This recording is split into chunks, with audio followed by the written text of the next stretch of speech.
నమస్తే Kiran TV live కి స్వాగతం. నేను మీ స్వప్న. ప్రస్తుతం మనతో పాటు ఉన్నారు అధర్వణ వేద పండితులు డాక్టర్ ప్రొఫెసర్ ముల్లపూడి సత్యనారాయణ గారు. నమస్కారం. నమస్కారం అండి స్వప్న మేడం గారు. ఎలా ఉన్నారు గురుగారు? గురుగారు, మనకైతే రామాయణం ట్రైలర్ అయితే రిలీజ్ అయింది గురుగారు. ఒక్కొక్కళ్ళ అభిప్రాయం అయితే ఒక్కొక్కలా ఉంది. నాకైతే కనుక ముఖ్యంగా చూడంగానే అట్రాక్షన్ గా అయితే యష్ క్యారెక్టర్ బాగుంది గురుగారు. రావణుడు లాగా మెప్పిస్తున్నాడు. ఖచ్చితంగా చూడంగానే మనకి తెలిసిపోతుంది బాగుంది అని చెప్పి. కాకపోతే హనుమంతుడిని అయితే చాలా మంది మిస్ అవుతున్నారు. నాకు కూడా అనిపించింది ఒకవేళ పార్ట్ 2 ట్రైలర్ ఉండి ఉండొచ్చు కదా. సీతారాముల క్యారెక్టరైజేషన్ ఎలా ఉంది, ఈ విషయాలన్నీ ఒకసారి మీ మాటల్లో తెలియజేయండి గురుగారు. తప్పకుండా అమ్మా. మనకి రామాయణము 300 రామాయణాలు ఉన్నాయి ఏకంగా. అందులో మనకు మూలము ఇది శ్రీ వాల్మీకి రాసినటువంటి రామాయణం. ఇది మూలం. ఇది వాల్మీకి రాసినటువంటి ఒరిజినల్ రామాయణం. ఈ మూలము 24,000 శ్లోకాలు ఉంటాయి అన్నమాట. అది కాకుండా మనకి వశిష్ఠ రామాయణం అని ఇలా 300 రామాయణాలు ఉంటాయి. అందులో తమిళనాడులో కంబన్ రామాయణం అని ఉంటుంది. అంటే ఒక మహాకవి అయినటువంటి కంబన్ అనేటటువంటి ఆయన రాశాడు. మనకి నార్త్లో రామచరితమానస్ గోస్వామి తులసీదాస్ గారు రాశారు. తర్వాత రామావతారని కంబ రామాయణం అంటాం దాన్నే. అలాగే పోయిట్ వచ్చేసరికి ఇక్కడ కంబన్. అలా మొత్తము 300 రామాయణాలలో రంగనాథ రామాయణం అని ఒకటి ఉంది. అది 14వ శతాబ్దంలో రాశారు. తర్వాత కృత్తివాస రామాయణం అని 15వ శతాబ్దంలో రాశారు. బెంగాలీలో కృత్తిబాస్ ఓజా అనేటటువంటి ఆయన రాశారనమాట. ఈ విధంగా మనకి 300 వెర్షన్స్ ఉన్నాయి, 24,000 శ్లోకాలు ఉన్నాయి. ఇది ఇప్పుడు ఈ యొక్క cinema 8 times Oscar award winning చేసినటువంటి డిఎన్ఈజీ అనేటటువంటి సంస్థ నిర్మాణం చేస్తుంది. ఇందులో చక్కగా సాయి పల్లవిని సీతగా చూపిస్తున్నారు. అలాగే రణబీర్ కపూర్ని రాముడిగా చూపిస్తున్నారు. యష్ని రావణుడిగా చూపిస్తున్నారు. దీని డైరెక్టర్ వచ్చేసరికి నితేష్ తివారీ అనమాట.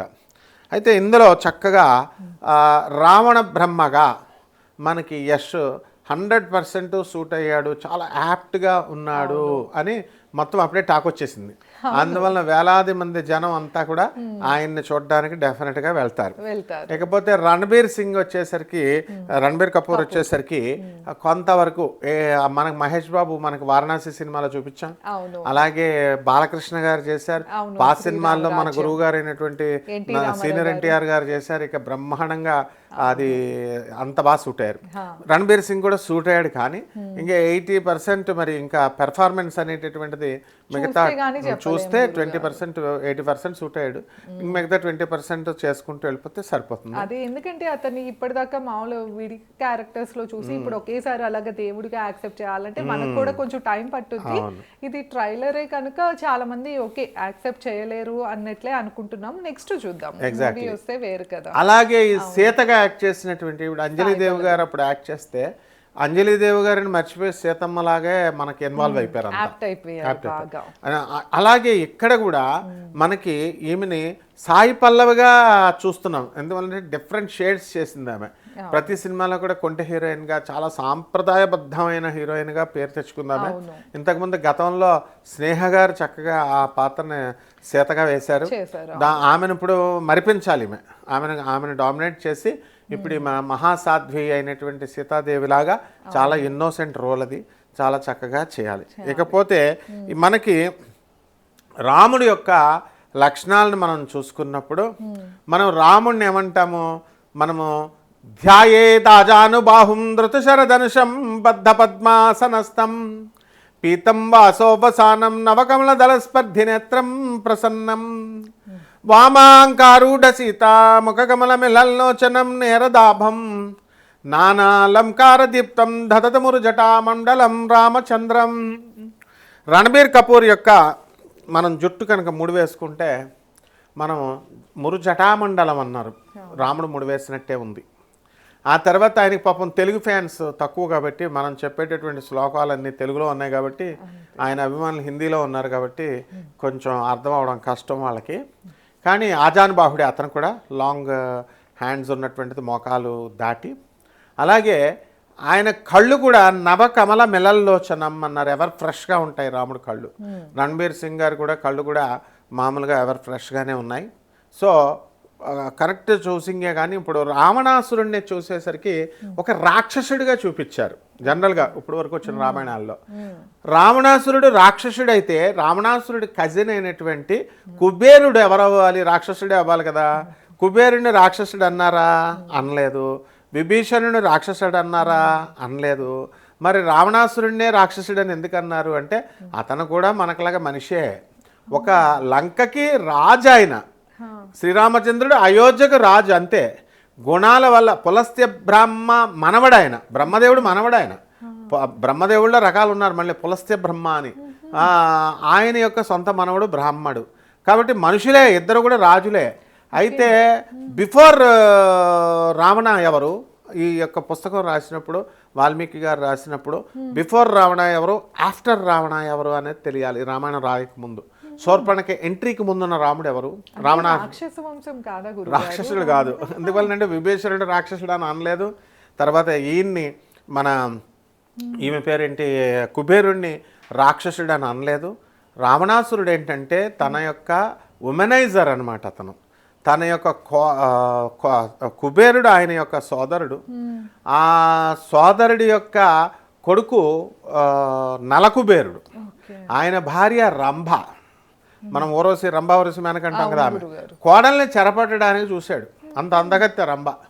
అప్పుడు నలకుబేరుడు ఏం శాపం పెట్టాడంటే నువ్వు కనుక ఎవరినైనా సరే వాళ్ళ ఇష్టం లేకుండా ముట్టుకున్నట్లయితే నువ్వు మరణిస్తావన్నాడు. చూడండి అక్కడ ఫ్రేజ్ ఎలా వాడాడో, ఎంత మంచోడు చూడండి నలకుబేరుడు. రావణాసురుడు ఏముంది మంచితనం, నలకుబేరుడు మంచితనం. మళ్ళీ పాపం వాళ్ళ మండోదరిని ముట్టుకోవాలిగా, వాడి భార్య కదా రావణాసురుడు భార్య. అందుకని ఏ స్త్రీనైనా ముట్టుకుంటే నువ్వు పోతావని పెట్టలేదు. ఏ స్త్రీ అయినా వాళ్ళ ఇష్టం లేకుండా కనుక నువ్వు ముట్టుకుంటే పోతావు అన్నాడు. అందువలన వీడి ఉమెనైజర్ కాబట్టి సీతాదేవిని ఎత్తుకుపోయాడు. అసలు ఎందువలన ఇదంతా జరిగింది అని అంటే మనకి శూర్పణఖ పగబట్టింది రావణాసురుడి మీద. శూర్పణఖ భర్తను చంపేశాడు రావణాసురుడు. అందుకని ఏమైనా సరే రావణుని నాశనం చేయాలని శూర్పణఖ అనుకుంది. అలాగే శూర్పణఖ రాముడి యొక్క భక్తురాలు. ఆమె కాముకురాలు కాదు, కాముకురాలుగా చూపించారు సినిమాల్లో ఆమె. అందుకనే నెక్స్ట్ జన్మలో ద్వాపర యుగంలో ఆమెను ఎలా చూపిస్తారు? కుబ్జగా చూపించారు. కుబ్జ అంటే కంసుడికి ఆమె సుగంధ ద్రవ్యాలు, పుష్పాలు ఇవన్నీ పట్టుకెళ్ళి, చందనం ఇవన్నీ పట్టుకెళ్తుంది అనమాట. రాముడు బలరాముడు ఇద్దరు వస్తుంటే కంసుడు నన్ను ఏం చేస్తాడు, నేను ఇవి ఇచ్చేస్తాను, గంధం సుగంధ ద్రవ్యాలు రాముడికి ఇచ్చేస్తానని భక్తిగా ఇచ్చేసింది. అంటే రాముని యొక్క తలుచుకుంటూ రాముని మేనిఫెస్టేషన్ అయిపోయింది అనమాట. ఆమెకి మేనిఫెస్టేషన్ అయిపోయి రాముడి మీద ప్రేమ వచ్చేసి, రాముడి మీద భక్తి వచ్చేసి ఆయనకి ఇదైంది. తర్వాత శ్రీరామ రామ రఘునందన రామ రామ, శ్రీరామ రామ భరతాగ్రజ రామ రామ, శ్రీరామ రామ రణకర్కశ రామ రామ, శ్రీరామ రామ శరణం భవ రామ రామ, శ్రీరామచంద్ర చరణం మనసా స్మరామి, శ్రీరామచంద్ర చరణం వచసా గృణామి, శ్రీరామచంద్ర చరణం శిరసా నమామి, శ్రీరామచంద్ర చరణం శరణం ప్రపద్యే. మాతా రామో మత్పితా రామచంద్ర, స్వామి రామో మత్సఖా రామచంద్ర, సర్వస్వం మే రామచంద్రో దయాళుర్నాణ్యం జానే నైవ జానే న జానే, దక్షిణే లక్ష్మణో యస్య వామే చ జనకాత్మజా పురతో మారుతిర్యస్య తం వందే రఘునందనం అన్నారు. అంటే రామచంద్ర ప్రభువు ధర్మానికి ప్రతీక ఆయన. ఇక్కడ 2 రోల్స్ అనమాట, రావణాసురుడు అండ్ రాముడు. ఈ రావణాసురుడు ఏం చేశాడంటే before the entry of Shurpanakha ఆయన ధర్మంగానే పాలించాడు ప్రజల్ని.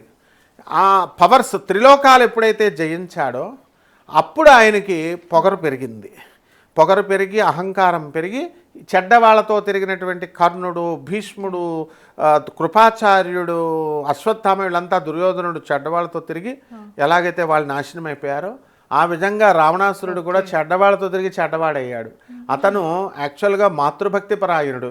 కైకేసి ప్రతిరోజు కూడా ఇసుకతో శివలింగాన్ని తయారు చేసి ఆమె చక్కగా మనకి ప్రసాదం తీసుకొని వస్తుంటే ఒక రోజున సముద్రుడు ఆ యొక్క సముద్ర తీరం మీద ఉన్నటువంటి ఇసుక శివలింగాన్ని కెరటం ఎక్కువై తీసుకెళ్ళిపోతే రావణుడు ఏం చెప్తాడు, వాళ్ళ తల్లికి బాధ పెట్టాడు సముద్రుడిని అని చెప్పి ఆత్మలింగాన్ని, శివుడి యొక్క ఆత్మలింగాన్నే తెచ్చిచ్చేసాడు వాళ్ళ అమ్మకి. అంత మాతృభక్తి పరాయణుడు. ఇటు రాముడు కూడా చూడండి భక్తుల ఇద్దరికి, ఇటు రాముడు కూడా కౌసల్య రామ సుప్రజా పూర్వ సంధ్యా ప్రవర్తతే, తన తల్లి సవతి తల్లి అనేటువంటి కైకేయిని కూడా తన సుమిత్ర తర్వాత కౌసల్య తన తల్లులతో సమానంగా చూసి ఆమె సవతి తల్లి మాట నేను పట్టించుకోవాల్సిన అవసరం లేదని భేదం లేకుండా అడవులకు వెళ్ళిపోయాడు.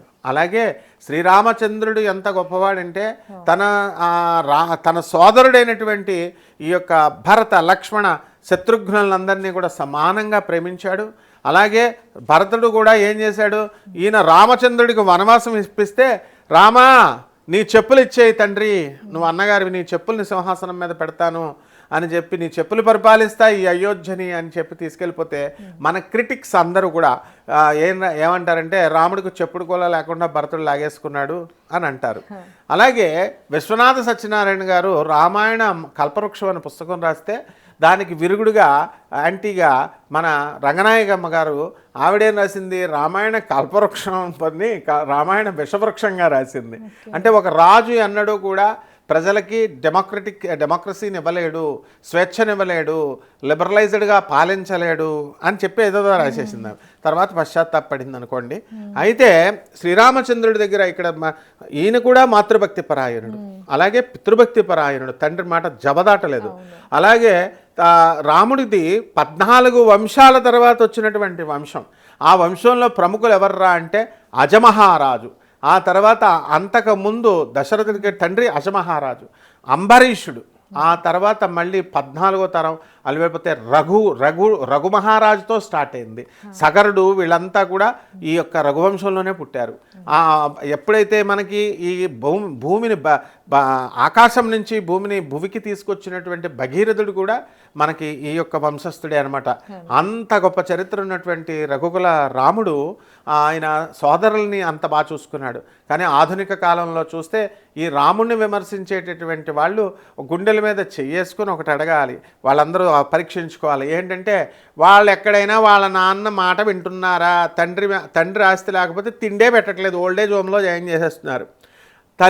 తల్లి మాట పరిపాలన చేస్తున్నారా? తల్లితో శత్రుత్వం పెట్టుకుని తల్లిని ఎదిరిస్తూ తల్లిని కూడా ఓల్డేజ్ హోమ్లో తోసేస్తున్న వీళ్ళ రామచంద్రుడిని ప్రశ్నించేది. అలాగే సోదరులను ఎంతో బాగా చూసుకున్నాడు ఆయన. సోదరులకు ఈక్వల్ డిస్ట్రిబ్యూషన్ ఆఫ్ ల్యాండ్ ఇవ్వట్లేదని ఆస్తుల పంపకంలో తమ్ముళ్ళ మీద వీళ్ళంతా కూడా కేసులు వేసేసుకుంటున్నారు అన్నదమ్ములు. ఏం నేర్చుకున్నారు ఇంకా? జై శ్రీరామ్ జై శ్రీరామ్ అంటే సరిపోద్దా? రాముడు తత్వము అంటే ఏంటంటే తన సోదరులను ప్రేమించాలి. అలాగే భార్యని సీతాదేవిని ఎప్పుడూ కూడా కనీసం ఆయన కలలో కూడా కష్టపెట్టలేదు సీతమ్మని. అంటే అంత బాగా చూసుకున్నాడు. భార్యను అంత బాగా చూసుకో అని చెప్పడం రామతత్వం. ఇప్పుడు రాముని విమర్శించేటటువంటి వాళ్ళంతా కూడా తమ భార్యల్ని ఏమనకుండా మనస్సు ఏమి నొచ్చుకోకుండా కాపరాలు చేస్తున్నారా? చేయట్లేదు. అంటే రామతత్వం ఇప్పుడు టోటల్ ప్రశ్నిస్తున్నాను నేను మొత్తం వరల్డ్ అంతటికీ కూడా. మీ పెళ్ళాలని మీరు ఎప్పుడైనా సరే కష్టపెట్టకుండా ఒక్క సెకండ్ అయినా ఉంచారా? ఏదో ఒక క్షణంలో వీళ్ళు కష్టపెడుతున్నారు కదా మాటల్లాగా ఎలాగో. అంటే రామతత్వం అర్థం కాలేనట్టే వీళ్ళకి. వీళ్ళ మరి రాముడు చికెన్ తిన్నాడు, రాముడు మటన్ తిన్నాడు, రాముడు సరయూ నదిలో సూసైడ్ చేసుకున్నాడు, రాముడు ఈ పిచ్చి మాటలు చెప్పేటటువంటి వాళ్ళు ఈ ఐడియాలజీ ఏం అర్థం కానట్టే లెక్క.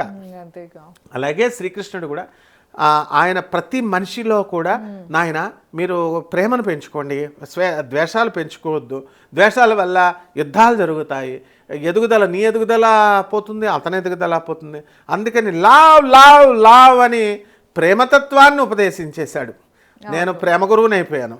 మరి అటువంటి శ్రీకృష్ణ పరమాత్మ యొక్క సాల్వుడు, కంసుడు ఇలాంటి వాళ్ళంతా కృష్ణుని చంపడానికి వచ్చారంటే కృష్ణుడి దగ్గర కూడా రాలేరు వాళ్ళు.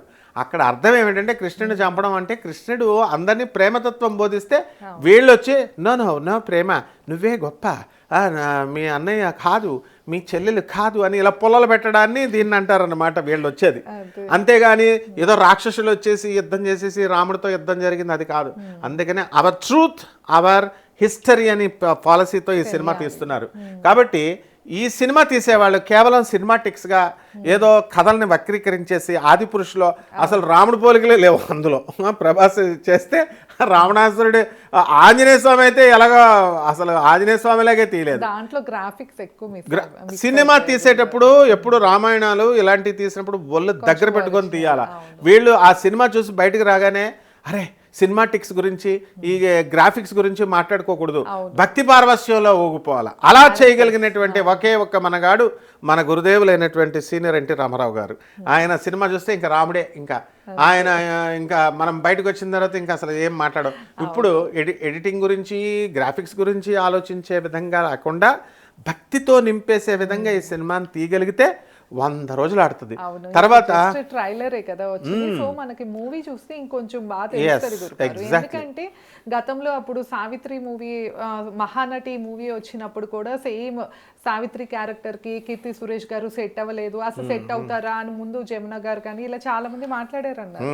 కానీ మూవీ చూసినాక చాలా మంచి ప్రశంసలు వచ్చాయి. అసలు మీకు ఇంకో విషయం తెలుసా, ఫస్ట్ స్వప్న గారిని అనుకున్నారు, స్వప్న గారికి డేట్స్ ఇవ్వకపోవడం వల్ల కీర్తి సురేష్ గారిని పెట్టుకున్నారు.